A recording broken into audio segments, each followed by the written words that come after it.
Boa noite a todos. Todo mundo me ouvindo bem? Tá saindo aí? Não. Eu venho fazer palestra aqui, eu me sinto no Jornal Nacional. Eu vou pedir licença, deixa eu para cá, senão eu não apareço aqui para o pessoal que está acompanhando a gente online. Eu vou pedir licença para aqui pegar meu celular, para a gente fazer uma leitura de uma música que a gente ouviu muito nos nossos encontros de juventude, que é intitulada Justiça e Fé. E essa música, a letra dela traz uma reflexão interessante sobre o tema proposto para nossa palestra de hoje. E a letra da música diz o seguinte: Justiça e Fé. A letra diz assim: trazias o coração repleto de esperanças, traçavas tantos planos de alegria e os sonhos adornavam-te os dias.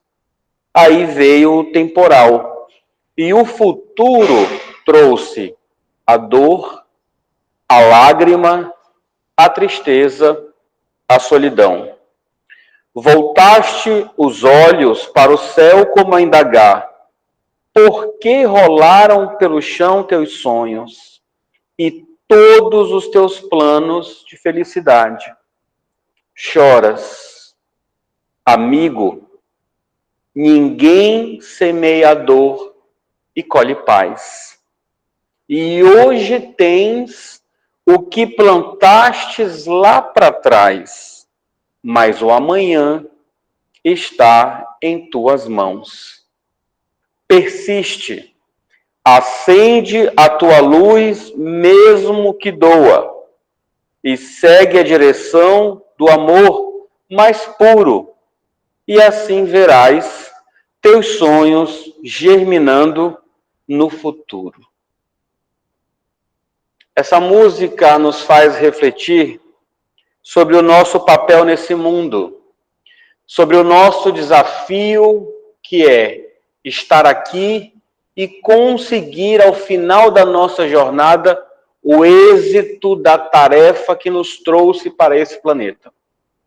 E o êxito na tarefa, ao final da tarefa, é nós conseguirmos voltar para casa melhor do que quando aqui chegamos. Esse é o grande motivo que nos trouxe de volta à Terra. Todos os outros objetivos que estejam alinhados exclusivamente ao meu papel neste mundo, como alguém deste mundo, todos os meus planos, todas as minhas metas, que dizem respeito apenas à minha relação com aquilo que a matéria me oferece como ferramenta para que eu faça essa luz acender, é simplesmente acessório. Simplesmente. Tudo o que temos, tudo o que nos é dado e tudo o que nos é tirado tem uma função pedagógica por trás. Tem a necessidade de nos fazer refletir sobre o papel de estar no mundo sem ser do mundo. A nossa maior dificuldade nessa caminhada é conseguir acender essa luz. Porque esse movimento da alma humana depende só da gente. Não tem nada, absolutamente nada a ver com o outro. Nem com aquilo que o outro me fez, ou que não fez, ou que eu esperasse que fizesse. É um desafio nosso. É o desafio de aprender sempre. E aprender sempre para se perceber, através do autoconhecimento, quais são as pedras que eu preciso deixar para trás. E que muitas vezes nós carregamos de forma desnecessária. Pedras que não são nossas. Pedras que foram nossas e que não precisam mais ser carregadas. O passado como um grande aprendizado, mas que não pode nos prender lá atrás, porque Jesus está nos aguardando lá na frente. Isso não quer dizer, como disse aqui a mensagem, que acender essa luz, fazer essa luz brilhar dentro de nós, para que a gente se destaque aonde a gente esteja. Para que a gente se destaque no mundo que nos recebeu. Essa luz, ela brilha, ela acende e ela ilumina em direção ao universo, mostrando para Deus que mais um de seus filhos entendeu que o trabalho de renovação espiritual, qual faz parte dessa caminhada, dessa trajetória de evolução do espírito, é um trabalho de dentro para fora. Fazer acender essa luz, seja onde você estiver, fazendo o que for, com a idade que for, é uma necessidade do espírito que é imortal.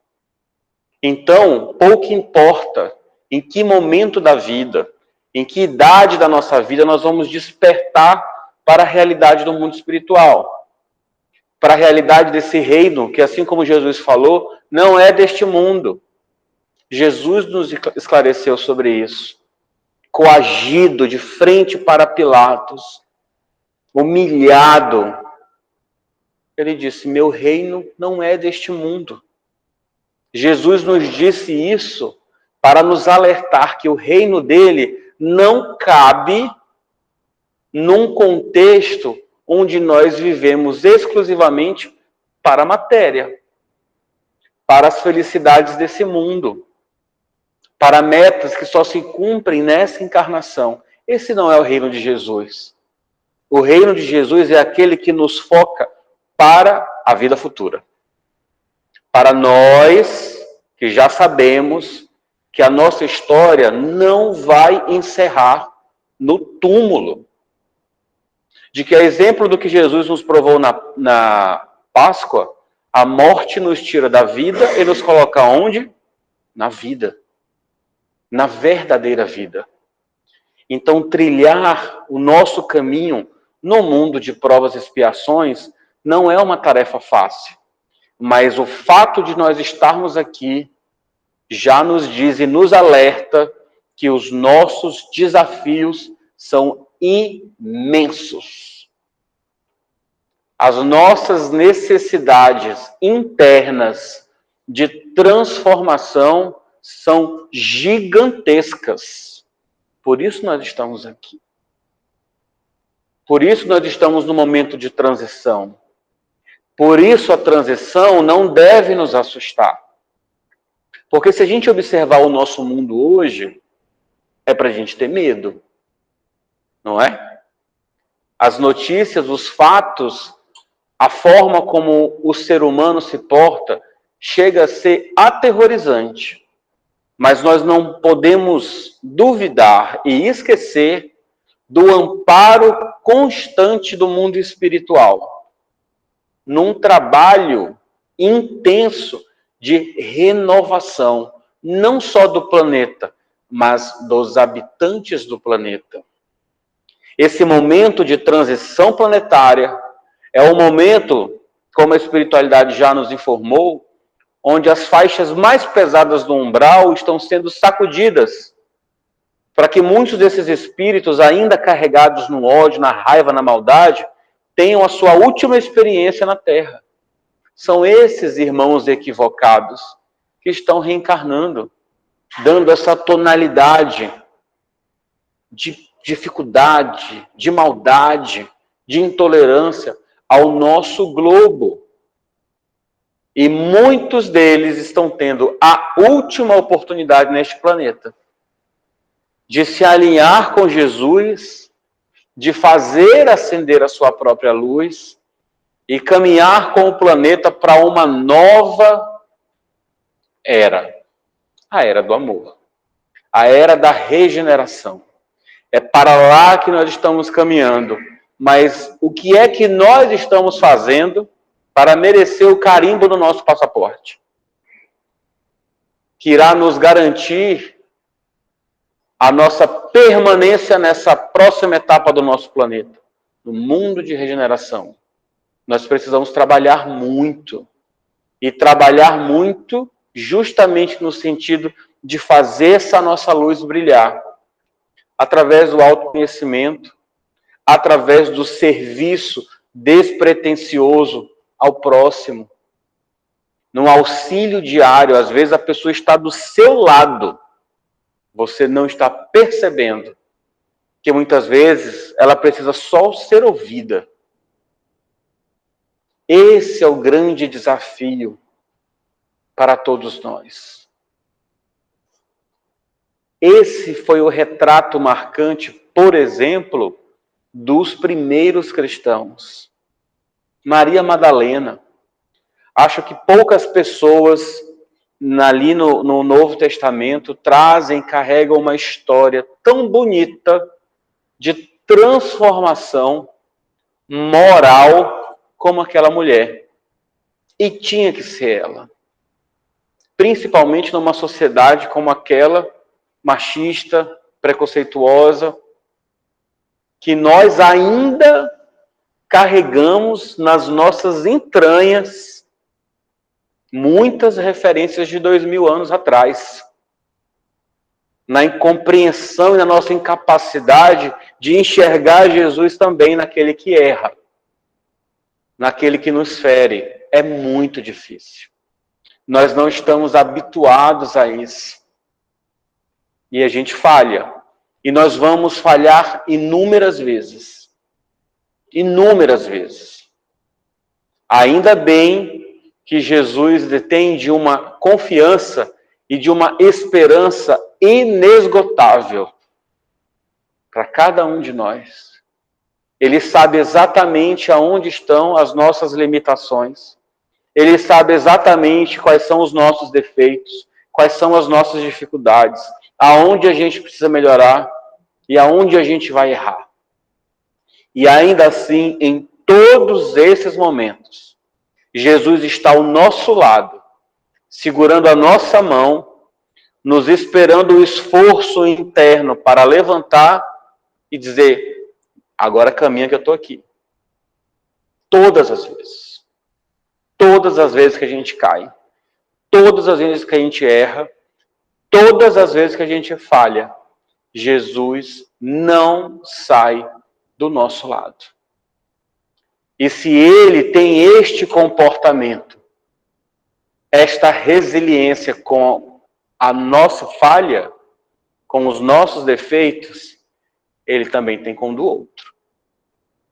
Com aquele que a gente muitas vezes não consegue engolir. Jesus também está no amparo daquele irmão, às vezes equivocado, como nós já fomos inúmeras vezes. Por isso, meus amigos, esse esforço de melhoramento, ele é individual. Ele é nosso. A nossa luz, quando acende, pode até estimular o outro a mudar também. Mas é apenas um reflexo. O outro só vai mudar, o outro só vai evoluir, o outro só vai despertar para essa realidade que nos foi exemplificada por Jesus, se ele quiser. Não importa o tamanho do seu amor pelo outro. Pode ser seu filho, pode ser seu irmão, pode ser seu marido. Existe um limite que nos prende e nos distancia da essência do outro, que é o livre-arbítrio. E às vezes é difícil lidar com isso, né? Porque a gente ama demais. Mas esse movimento de acendimento dessa luz que existe dentro de nós é um esforço individual. É fruto de uma motivação individual. Cada um é responsável por fazer essa chama acender essa luz irradiar, brilhar em direção ao universo, nos proporcionando uma nova vida.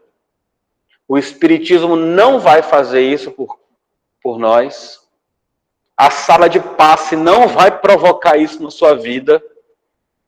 Você pode chegar no centro espírita com um galão de 20 litros de água. Tomar banho com essa água.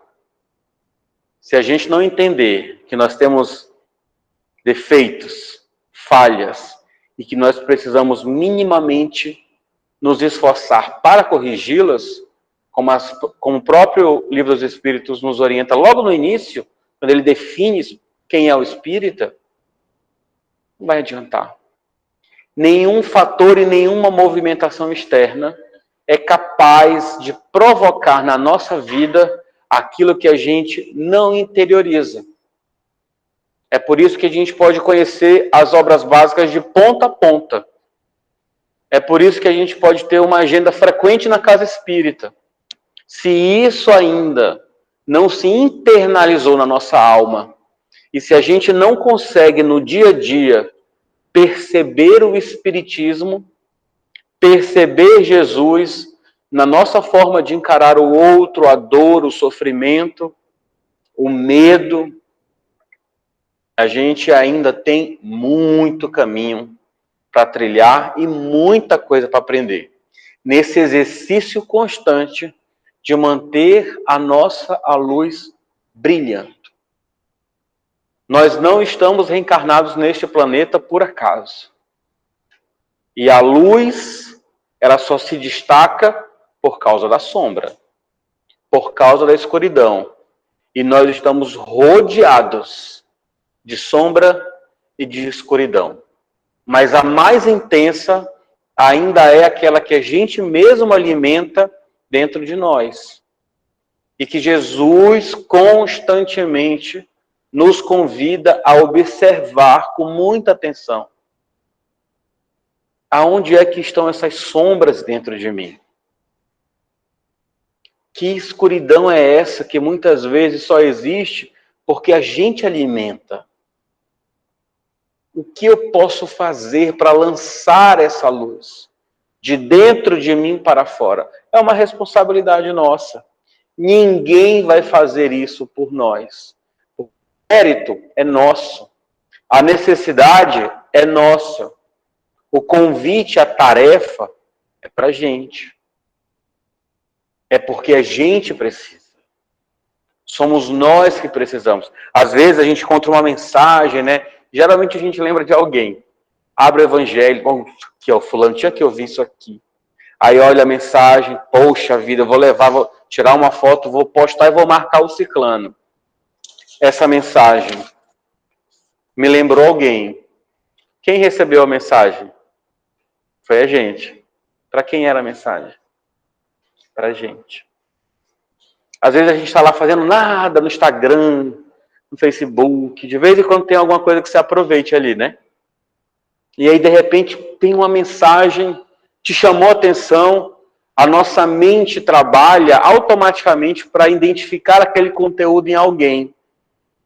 Porque a gente caminha no automático assim, querendo que o outro aprenda, querendo que o outro saiba, querendo que o outro melhore, e a nossa mente se acostuma. Mas aquela mensagem que tocou, ela é para você.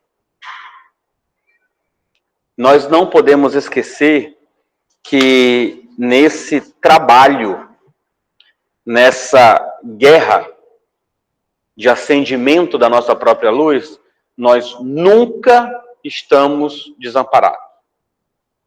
Há um exército espiritual ao nosso lado, nos intuindo, nos iluminando, nos protegendo de tudo e de todos, para que a gente consiga sentir o prazer da sensação da tarefa cumprida, da paz de espírito, o sentimento de perceber o Evangelho de Jesus vibrando dentro da nossa alma. Embora no dia a dia, muitas vezes a gente se desconecte disso. Porque geralmente o nosso foco, a nossa energia estão 100% naquilo que é exclusivamente do mundo. Não como fosse apenas uma ferramenta para nos auxiliar no melhoramento espiritual, mas como se fosse o nosso propósito de vida. Quando a gente pisca, o dia passou. Quando a gente pisca de novo, a vida passou. E aí o que a gente fez? O que a gente acumulou?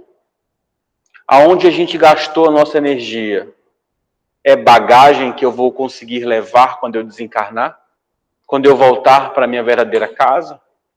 Ou são apetrechos que eu vou deixar no mundo porque são do mundo? É esse tipo de reflexão que o Espiritismo nos convida a fazer. E que geralmente a gente esquece de fazer. A gente lembra quando a gente está na experiência da dor, do sofrimento, da saudade, da queda, né? A dificuldade que a gente tem de se perdoar é imensa. O auto-perdão é uma coisa ainda para a gente dificílimo, que o nosso orgulho está aqui. E é difícil para a gente admitir que a gente errou, que a gente falhou,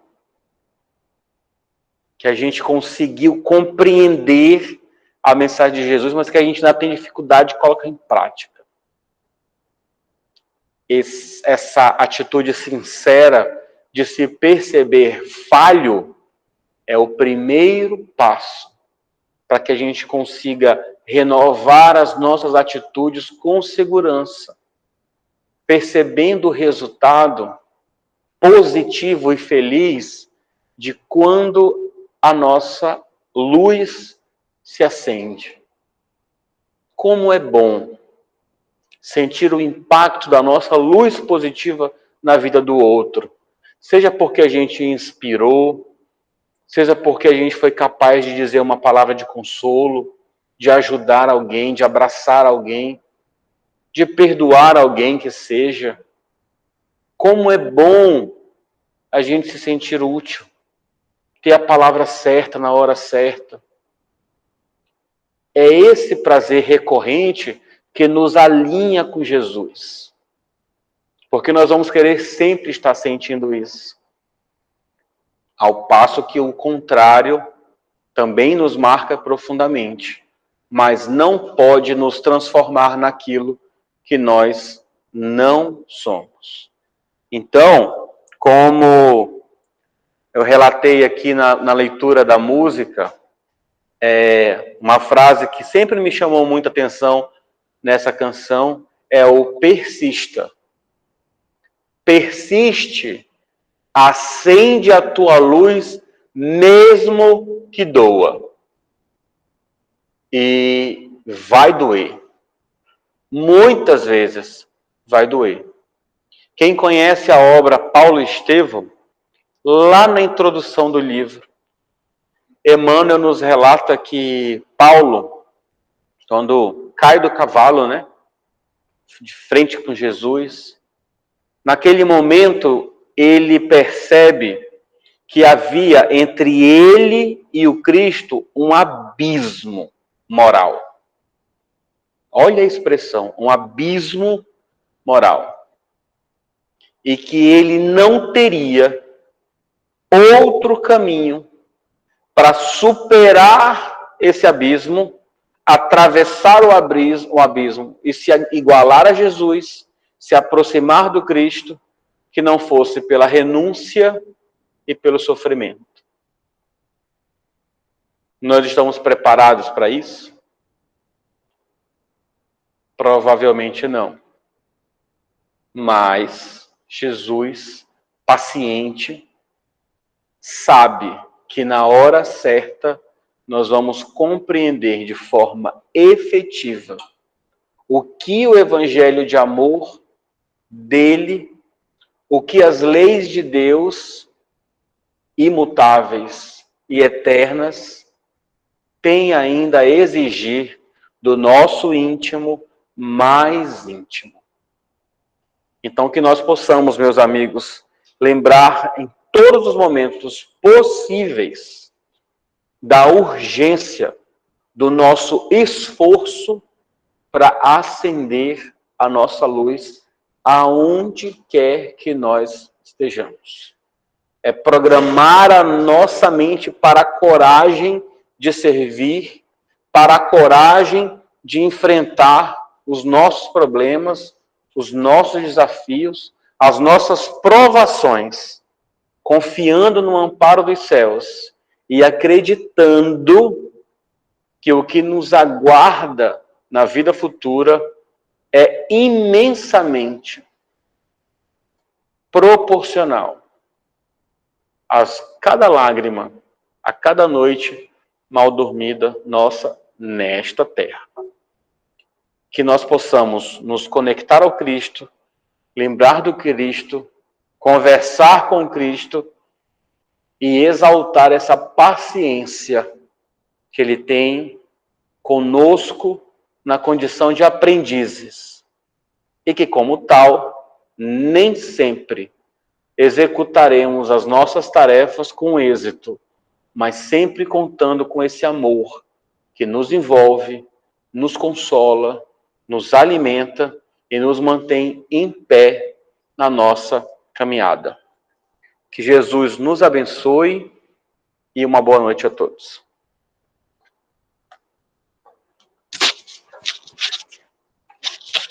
Onde é? Aqui.